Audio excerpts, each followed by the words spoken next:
지난 목요일에 전라남도 고흥군에 있는 눌렀어요. 지난 전라남도 고흥군에 있는 나로 우주센터에서 누리호가 발사됐습니다. 혹시 여러분 보셨습니까? 네. 누리호 발사? 봤어요? 지원이? 안 봤어? 봐야 되는데. 네, 저는 이제 가보지는 못하고 뉴스 생중계로 봤는데요. 이렇게 누리호가 발사되는 순간부터 날아가는 과정을 이렇게 카메라가 따라가는데 이제 결국에 카메라의 시선에서 사라지는 순간까지 한번 쭉 지켜봤습니다. 발사하는 순간이 굉장히 웅장했는데 이제 현장에 있었던 사람들은 막 땅이 진동을 했다고 해요. 우주로 힘차게 날아가는 누리호를 보면서 왠지 마음이 뭉클해서 눈물이 전 날 뻔했습니다. 혹시 못 보신 분들은 유튜브를 통해서 다시 한번 보기를 추천드립니다. 누리호는 순수 우리 기술로 만든 위성 발사용 로켓입니다. 누리호에는 대한민국 최첨단 과학기술이 집약되어 있습니다. 전 세계에서 우주로 위성을 쏘아 올리는 이 기술은 단 7개 국가만 보유하고 있다 합니다. 우리나라가 그 최첨단 기술에 도전해서 절반의 성공을 이뤘습니다. 이번에 아쉽게도 최종적으로 위성 궤도에 안착시키는 데는 실패했는데 내년에 한 번 더 쏜다고 하니 완전한 성공을 하기를 기원해 봅니다. 이제 우리나라도 최첨단 과학기술을 가진 과학 선진국에 오를 날이 멀지 않았습니다. 우리는 최첨단 과학기술이 집약되어 있는 누리호를 보면서 우리가 과학기술 시대를 살고 있음을 체감합니다. 과학기술 시대예요, 지금은. 과학기술 발전은 우리에게 엄청난 편리를 제공하는데요. 여러분, 위성 로켓이 별로 감흥이 없으시면은 이런 거, 주부의 인생을 바꾼다는 식기세척기, 빨래 건조기, 로봇 청소기 한번 떠올려 보십시오. 네. 이 기계에 들어간 과학기술은 우리 생활 속 불편을 많이 해소해 줍니다. 또 이게 쓴 사람들의 말을 들어보면 신세계가 열린다고 해요. 자, 과학기술이 우리가 살면서 경험하는 문제를 하나씩 해결을 하다 보니까 사람들은 대부분 과학기술이라는 게 우리 삶의 문제를 모두 해결해 줄 것처럼 생각합니다. 이런 생각을, 그러니까 과학기술 모든 문제를 해결한다라는 생각을 가진 사람들을 우리가 과학기술 환원주의자라고 합니다. 과학기술 환원주의자. 자, 모든 문제를, 우리 삶에 있는 모든 문제를 과학이나 기술이 설명해낼 수 있고 해결할 수 있다라는 생각입니다. 이러다 보니까 과학기술 시대에는 이 종교라고 하는 것이 상대적으로 사람들에게 외면당합니다. 이미 기독교인 대부분이, 인구의 대부분이 기독교인인 유럽과 미국에서는 이미 많은 사람들이 교회를 떠났습니다. 최근 우리나라도 기독교 인구가 급감하고 있습니다. 자, 이전에는 문제를 해결하려면 종교에 의지했었던 사람들이 이제 과학기술에 의존합니다. 현대사회에서는 목사가 100마디 한 것보다 의사나 과학자가 한마디 하는 게 더 사람들이 신뢰합니다. 이런 시대적 흐름 속에서 무신론자, 이런 과학기술 환원주의자들은 신앙을 가진 사람들을 보고서 좀 공부를 좀 덜 했구나, 아니면 좀 무식하구나 이렇게 대하기도 합니다. 2017년에요. 중소벤처기업부 장관 후보자가 창조과학회에서 활동을 했다는 이유로 사퇴했습니다. 중소벤처기업부는 과학기술이 기본 지식이 돼야 되는데 이 창조과학회라고 하는 곳이 사이비 과학을 하는 곳이니 그곳에서 활동하는 사람은 장관직을 해서는 안 된다는 이유였습니다. 그분은 끝까지 젊은 지구론이라고 하는 창조과학회의 주장을 고집하면서 결국 장관 후보에서 사퇴했습니다. 자, 당시 사퇴한 그 후보자는 창조과학회가 하는 주장을 철회하지 않는 것이 신앙을 지키는 것이다 라고 생각한 것 같습니다. 그러나 아쉽게도 그분은 무엇에 저항해야 했는지, 무엇을 지켜야 했는지 기독교 신앙의 본질이 무엇인지 잘 몰랐던 것 같습니다. 이분이 속한 창조과학회라고 하는 것은 성경을 우리 기독교 신앙의 차원보다 과학적 증거로 해석하려고 하는 또 다른 과학 환원주의이거든요. 그래서 이분은 싸울 필요가 없는 것을 고집하며 싸웠던 것입니다. 그러니까 싸울 대상을 잘못 생각한 거죠. 그렇다면 과학시대를 살아가는 우리에게 필요한 우리가 지켜야 하는 기독교 신앙의 본질이란 게 무엇이며 우리는 무엇에 저항해야 할까요? 자, 오늘 말씀을 보니까 예수님께서 내가 화평을 주러 온 줄로 아느냐 분쟁을 주러 왔다 라고 말씀을 하십니다. 우리가 좀 여기서 많이 놀라죠. 왜냐? 예수님은 평화의 왕이라고 믿어왔는데 그 예수님이 우리에게 평화가 아닌 분쟁을 주신다 말씀하십니다.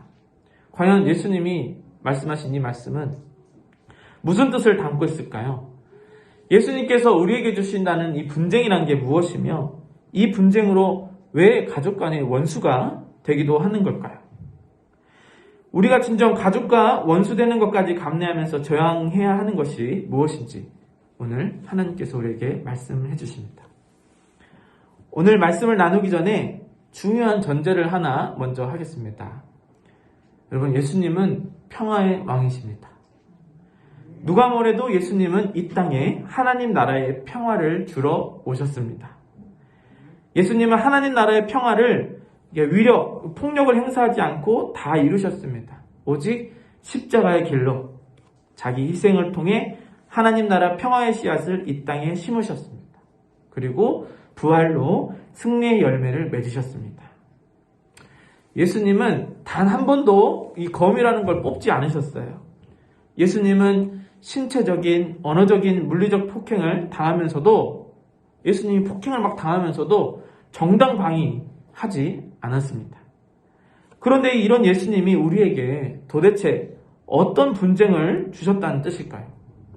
또 이 누가복음에 나오는 평행 본문인 마태복음에 보면 예수님께서 검을 주셨다라고 이야기하거든요. 예수님께서 무슨 검을 주시고 우리에게 무슨 분쟁을 주셨다는 뜻일까요? 자, 이 답은 예수님 삶 속에서 무엇과 누구와 싸우셨는지를 보면 알 수 있습니다.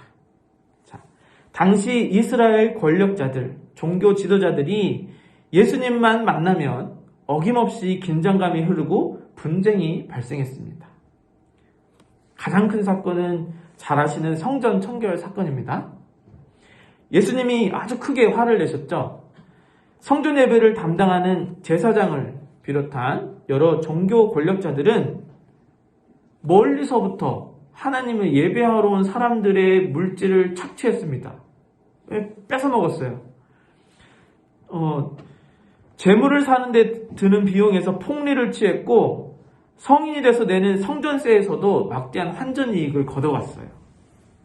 자, 여러분, 하나님 말씀대로라면 제사장, 서기관 등을 비롯한 종교 지도자들은 이 돈이라는 걸 타면서는 안 됩니다.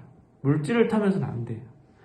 어떻게 하면 성전에 찾아오는 사람들이 정말 편안하게 그리고 고통받지 않는 상태로 온전하게 하나님께 예배할 수 있을 것인가 늘 고민해야 되는데 그들은 예배드리러 오는 예배자들의 예배보다 자기 주머니를 채우는 데 급급했습니다.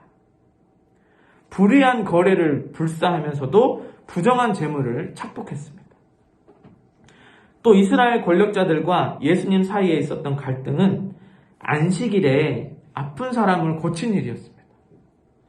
안식일은 하나님께서 이 창조 세계가 이 욕심 부리는 걸 그치고 모든 걸 멈추고 편하게 쉬라고 만드신 특별하게 구별하신 날입니다. 예수님 당시 유대인들은 이제 안식일에 회당에 모여서 예배를 하기도 했습니다. 안식일에 예배 외에 다른 행위를 일제해서는 안 됩니다. 유대인들은 그래요. 심지어 엘리베이터 버튼 누르는 것도 안 한다고 그래요. 자, 안식일은 당시 유대 종교 지도자들에게는 또 다른 권력이었습니다. 안식일에 유대 종교 지도자들의 명령이 곧 법이나 다름없었습니다. 그런데 예수님이 그 권력을 깨뜨리십니다.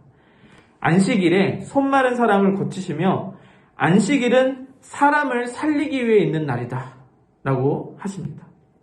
종교 지도자들의 안식일 권력에 저항하신 거예요. 그러자 종교 지도자들은 예수님을 어떻게 죽일까 논의하기 시작합니다.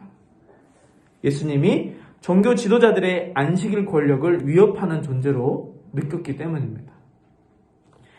예수님은 자기 부와 명예와 권력을 끝없이 욕망하는 당시 종교 지도자들과 싸우셨고 저항하셨습니다. 예수님은 끝없이 자기 욕망만을 추구하는 사람과 싸우셨습니다. 오늘 본문, 구약 본문 미가서 7장 1절에서 6절에서 그리는 세상은, 그 구약 본문의 세상은 끝없는 자기 욕망을 추구하는 세상을 적나라하게 보여주는 장면입니다. 제가 구약 본문 말씀을 현대 성경으로 다시 한번 봉독해 볼게요. 아, 절망이다. 나는 가지만 앙상하게 남은 과일 나무와도 같다. 이 나무에 열매도 하나 남지 않고 이 포도나무에 포도 한 송이도 달려있지 않으니 아무도 나에게 와서 허기진 배를 채우지 못하는구나. 포도알이 하나도 없고 내가 그렇게도 좋아하는 무화과 열매가 하나도 남지 않고 다 없어졌구나. 이 땅에 신실한 사람은 하나도 남지 않았다. 정직한 사람이라고는 본래야 볼 수도 없다. 남아있는 사람이라고는 다만 사람을 죽이려고 숨어서 기다리는 자들과 이웃을 올가미에 걸어서 잡으려고 하는 자들 뿐이다. 악한 일을 하는 데는 이력이 난 사람들이다. 모두가 탐욕스러운 관리, 돈에 매수된 재판관, 사리사욕을 채우는 권력자뿐이다. 모두들 서로 공모한다. 그들 가운데서 제일 좋다고 하는 자도 쓸모없는 잡초와 같고 가장 정직하다고 하는 자도 가시나무 울타리보다 더 고약하다. 너희의 파수꾼의 날이 다가왔다. 하나님께서 너희를 심판하실 날이 다가왔다. 이제 그들이 혼란에 빠질 때가 되었다. 너희는 이웃을 믿지 말아라. 친구도 신뢰하지 말아라. 품에 안겨서 잠드는 아내에게도 말을 다 털어놓지 말아라. 이 시대에는 아들이 아버지를 경멸하고 딸이 어머니에게 대들고 며느리가 시어머니와 다툰다. 사람의 원수가 곧 자기 집안 사람일 것이다. 그러나 나는 희망을 가지고 주님을 바라본다. 나를 구원하실 하나님을 기다린다. 내 하나님께서 내 간구를 들으신다. 자, 본문 말씀 속 세상은 서로를 죽이기 위해 눈에 불을 켠 세상입니다. 심지어 가족 간에도 원수가 된 세상입니다. 여러분, 왜 이런 세상이 온 걸까요? 자, 우리가 잘 아는 미가서 6장 8절 여러분 다 암송하고 계실 거예요. 사람아, 주께서 선한 것이 무엇임을 내게 보이셨나니 여호와께서 내게 구하시는 것은 오직 정의를 행하며 인자를 사랑하며 겸손하게 내 하나님과 함께 행하는 것이 아니냐. 에서 단서를 찾을 수 있습니다. 자, 미가 선지자가 살았던 세상의 사람들은 선한 것이 무엇인지 분별을 못했습니다. 아니, 선한 것을 추구하지도 않았습니다. 정의를 행하거나 사람을 사랑할 줄도 몰랐습니다. 그저 자기 욕망만을 채우려고 하나님께 재물만 갖다 바치기에 급급했습니다. 하나님이 바알신이나 몰록신처럼 재물을 갖다 주면 자기 욕망을 채워주신다는 신앙을 갖고 있었습니다. 그러나 그것은 하나님이 원하시는 것이 결코 아니었습니다. 오히려 하나님은 그들을 가증히 여기셨습니다. 하나님의 말씀과 뜻은 온데간데 없고 오로지 부자가 되고 싶은 것과 권력을 누리고 싶은 것, 부와 권력을 남보다 더 많이 갖고 싶어하는 욕심만 남았습니다. 이웃은 경쟁자이지 사랑할 대상이 아니었습니다. 그 욕심은 심지어 가족 내에서도 발생합니다. 재산 때문에 서로 원수가 됩니다. 자, 우리 주변에서도 부모 자녀 사이에, 형제 사이에 돈이나 유산 때문에 원수가 되는 경우를 종종 볼 수 있습니다. 예수님은 이 미가서 7장 6절 말씀을 인용하신 거예요. 누가복음의 말씀은. 즉 예수님이 우리에게 분쟁을 주셨다는 것은 미가서 7장과 같은 세속적 가치, 부와 권력, 명예 이런 세속적 가치가 하나님 나라의 가치와 충돌하며 벌어지는 분쟁을 의미하는 것입니다. 예수님이 말씀하신 분쟁은 세속의 가치를 따르지 않고 하나님 나라의 가치를 따르기 때문에 발생하는 분쟁을 말합니다. 그만큼 세속적 가치 속에서 살다가 하나님 나라의 가치로 옮겨가는 일은 매우 위험하기도 하고 어려운 일입니다. 쉬운 일이 아니에요. 가족과 원수가 될 만큼 크게 다툴 수도 있는 일입니다. 그럼에도 예수님은 세속의 가치에서 벗어나 하나님 나라의 가치로 돌아서라고 우리에게 말씀하십니다. 여러분, 신약 복음서는요, 그리스 로마 시대에 쓰인 책입니다. 그러니까 예수님 살아생전에 쓰인 책이 아니고 예수님 돌아가시고 30년 뒤쯤 돼서 나온 책들이 이렇게 복음서예요. 자, 로마 제국은 다신교 사회였어요. 신이 엄청 많아요. 한 가정에서 각종 신들을 다 모시고 살았습니다. 이들이 갖가지 신을 다 모아놓고 섬기는 이유가 뭘까요, 여러분? 왜 신들을 다 모아서 섬길까요? 무병장수, 경제적 번영 이런 것들을 우리가 일반적으로 생각할 수 있는 이런 세속적인 성공과 번영을 위해서였습니다. 자, 오늘날 우리가 암보험, 자동차 보험, 치아보험 들듯이 각종 내 안전을 보장하고 또 복을 가져다준 온갖 신을 다 집안에 들여가지고 섬겼다는 거죠. 그런데 당시 로마는 이런 이방 종교들, 여러 종교 신들을 탄압한 적이 없어요. 탄압하지를 않았어요. 다른 종교들은. 로마 제국 안에서 어떤 종교를 갖든지 그것은 자율이었습니다. 그런데 유독 기독교만 탄압을 받았습니다. 로마 제국 안에서 어떤 종교를 갖든 그것은 자율이었는데 왜 기독교만 탄압을 했을까요? 자, 이때 당시에 기독교 탄압은 이제 우리가 일반적으로 알기에는 황제가 탄압했다라고 알고 있는데 그것이 주가 아니었어요. 주된 탄압은 어디서부터 왔냐면 이웃으로부터 왔습니다. 주변 사람들. 자, 국가로부터 탄압이라기보다는 옆으로의 탄압, 이웃으로부터 탄압을 받았는데 왜냐하면 기독교만 이상하게 세속의 가치를 속된 것으로 여기고 배척하고요. 세속과는 다른, 그러니까 일반 사람들이 추구하는 것과는 다른 가치를 쫓았기 때문입니다. 예를 들면 평소에 함께 흥청망청 술 마시고 놀고 가서 도박도 하고 이렇게 놀았던 사람들이 기독교인만 되면은 어느 날부터 술자리를 피하고 심지어 이제 그렇게 흥청망청 사는 이제 친구들한테 야, 이제 그렇게 살지 마라. 이렇게 하고 술도 적당히 마시라 권하고 또 각종 이 신들을 막 모시고 살았던 사람이 기독교인만 되면 우상들을 다 갖다 버리는 거예요. 만신전을 찾는 발걸음도 이제 끊겼어요. 그러니까 만신전, 신들을 모아주는 신전을 찾는 발걸음도 끊겨버려요. 자, 초대 교인들은 자, 이러면 여러분 어떤 변화가 생길까요? 기존 사회에서 어떤 변화가 생기냐면 자, 가장 크게는 이제 오늘날 말로 하면 유흥업소와 우상을 만드는 장사꾼 그리고 수없이 많은 다른 종교에 종사하는 그러한 사람들이 경제적 타격을 입습니다. 네. 자, 기독교인이 늘어나면 늘어날수록 유흥업소와 우상을 만드는 사업자 그리고 다른 종교 종사자들의 수입이 줄어들어요. 이러면 당연히 여러분 핍박을 받게 되지 않겠습니까? 생계하고 직결이 되는데 자, 우리 성경에 보면 바울 사도가 그 우상을 만드는 데메드리오라는 사람한테 고발당하는 사건이 나오거든요. 그게 바로 이러한 맥락에서 나온 일이에요. 초대교회 교인들은 이러한 경제적인 압박으로 발생하는 핍박을 견뎌냈습니다.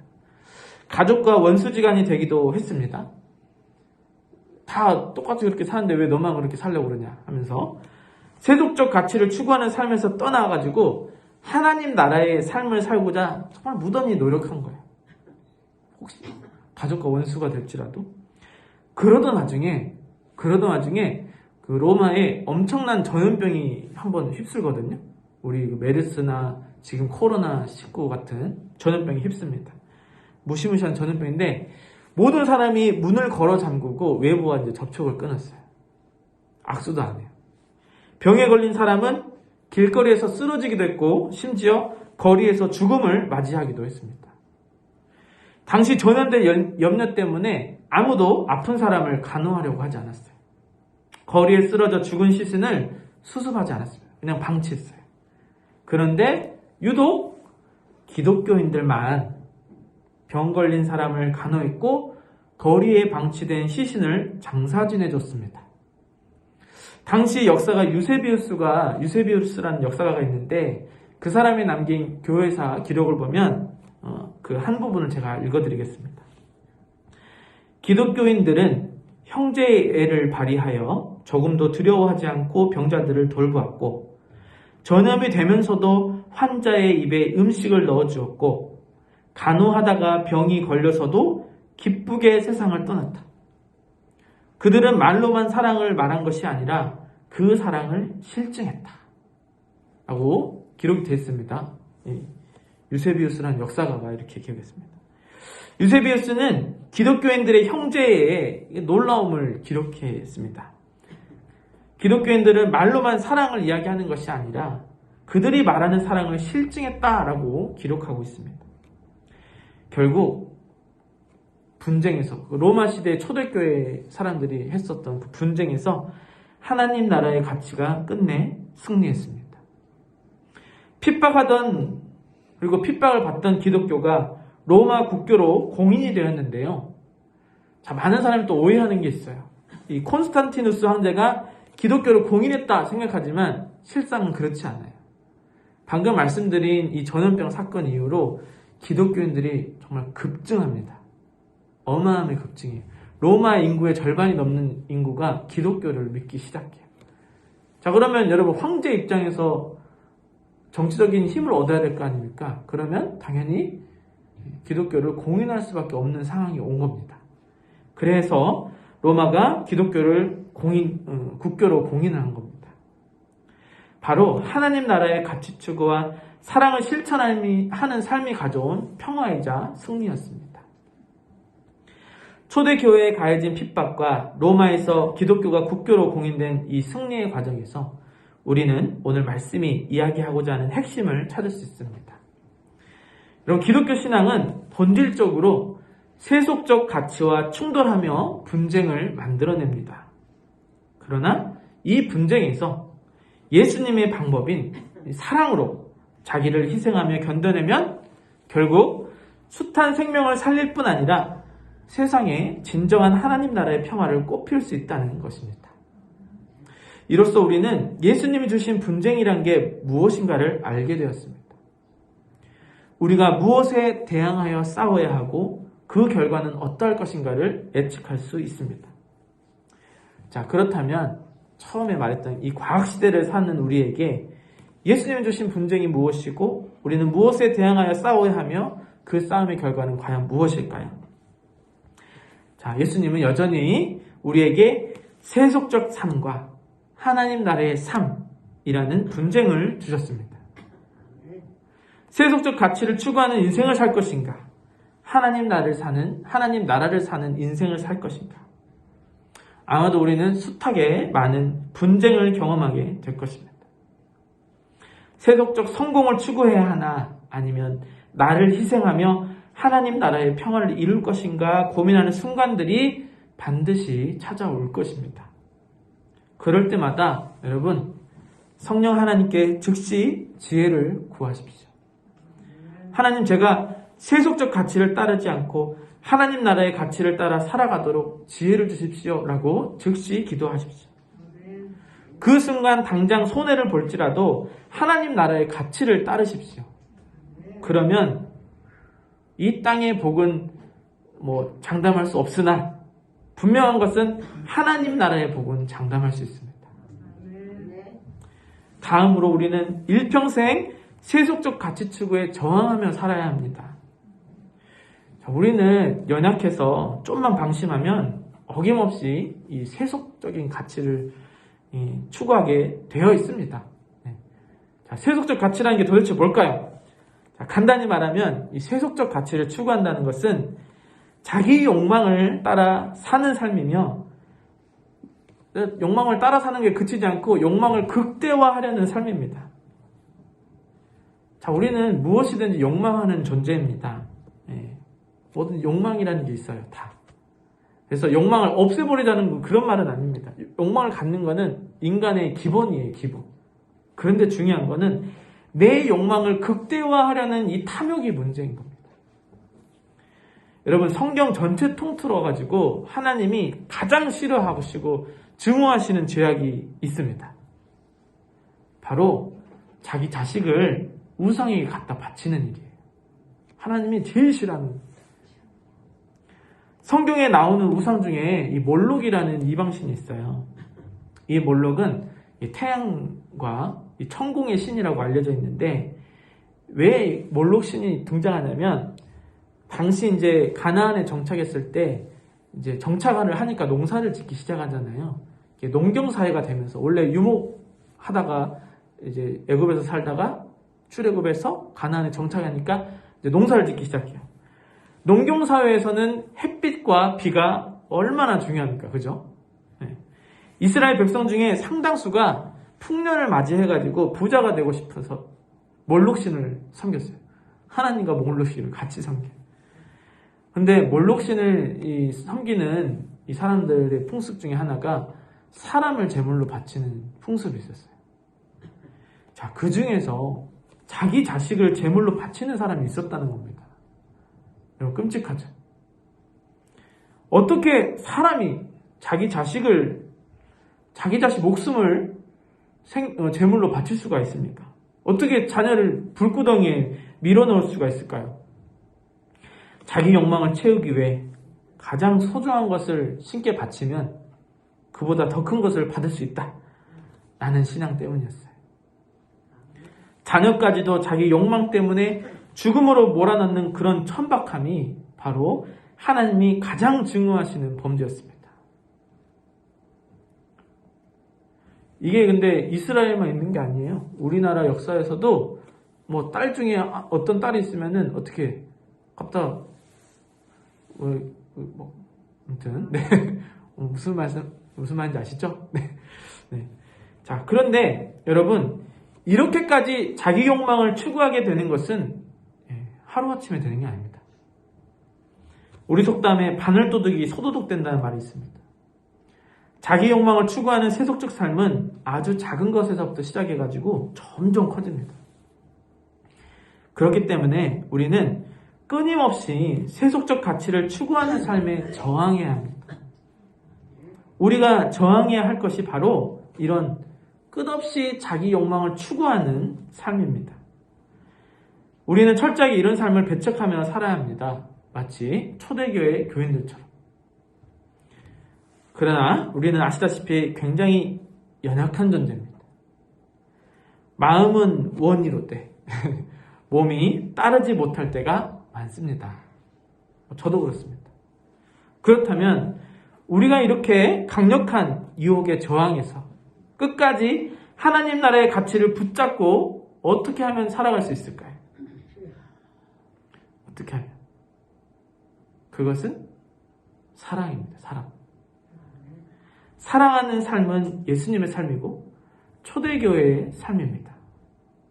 고린도 13장에서 말하는 사랑의 삶을 한번 들어보십시오. 사랑은 오래 참고, 사랑은 온유하며 시기하지 아니하며, 사랑은 자랑하지 아니하며, 교만하지 아니하며, 무례히 행하지 아니하며, 자기의 유익을 구하지 아니하며, 성내지 아니하며, 악한 것을 생각하지 아니하며, 불의를 기뻐하지 아니하며, 진리와 함께 기뻐하고, 모든 것을 참으며, 모든 것을 믿으며, 모든 것을 바라며, 모든 것을 견디느니라. 사랑은 언제까지나 떨어지지 아니하되 애연도 패하고 방언도 고치고 지식도 패하리라. 우리는 부분적으로 알고 부분적으로 예언하니 온전한 것이 올 때에는 부분적으로 하던 것이 패하리라. 내가 어렸을 때에는 말하는 것이 어린아이와 같고 깨닫는 것이 어린아이와 같고 생각하는 것이 어린아이와 같다가 장성한 사람이 되어서는 어린아이의 일을 버렸노라. 우리가 지금은 거울로 보는 것 같이 힘이 하나 그때 하나님 나라에 이르는 그때에는 얼굴과 얼굴을 대하여 볼 것이요 지금은 내가 부분적으로 아나 그때에는 주께서 나를 아신 것 같이 내가 온전히 알리라. 그런즉 믿음, 소망, 사랑 이 세 가지는 항상 있을 것인데 그 중에 제일은 사랑이라. 여러분, 사랑하는 게 세속적 욕망의 유혹을 이길 수 있는 유일한 힘입니다. 사랑하면, 진짜 사랑을 하면 세속적 욕망, 세속적 유혹을 받을 일이 없어요. 우리가 서로 사랑하면 예수님이 주신 분쟁은 반드시 평화의 승리로 돌아옵니다. 사랑의 방법으로만 이길 수 있습니다. 자, 오늘 말씀의 결론입니다. 예수님은 우리에게 하나님의 평화를 이루기 위해 분쟁을 주셨습니다. 칼을 주셨어요. 거움을 주셨어요. 이 분쟁은 세속적 가치, 즉 자기 욕망을 극대화하는 삶에 저항하는 겁니다. 자기 욕망을 추구하는 삶의 유혹에 저항하도록 예수님이 우리에게 주신 무기는 바로 사랑입니다. 예수님이 보여주신 사랑으로 자기 욕망을 추구하는 세속적 삶에 저항할 수 있습니다. 그러면 우리는 진정한 하나님 나라의 평화를 이룰 수가 있는데요. 그러면 우리 서로 사랑해야겠죠? 옆 사람 보면서 사랑합시다. 사랑합시다 하면 안 돼. 사랑해요. 사랑해요. 네. 네.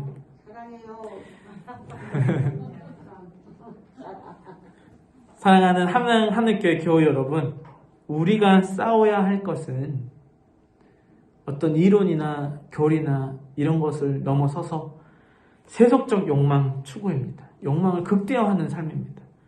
끝없이 자기 욕심을 채우려는 삶과 우리는 싸워야 합니다. 그것은 예수님 당시나 과학시대를 살아가는 오늘 우리에게나 동일한 변함없는 진리입니다. 예수님은 세속적 욕망을 쫓는 삶이 아니라 하나님 나라를 따르는 삶을 사느라 가족 간에 다툼이 있을 수도 있고 원수지간이 될 수도 있다고 말씀하십니다. 그러나 여러분, 결코 세속적 욕망을 추구하는 삶 앞에 무릎을 꿇어서는 안 됩니다. 우리 힘만으로 할 수 없으니 늘 성령 하나님의 도우심을 구합시다. 성령께서 주시는 사랑의 힘으로 끝까지 유혹을 견뎌내고 자기를 희생할 수 있는 힘과 용기를 받아 하나님의 뜻을 이루시는 여러분이 되기를 주님 이름으로 축복합니다. 기도하겠습니다.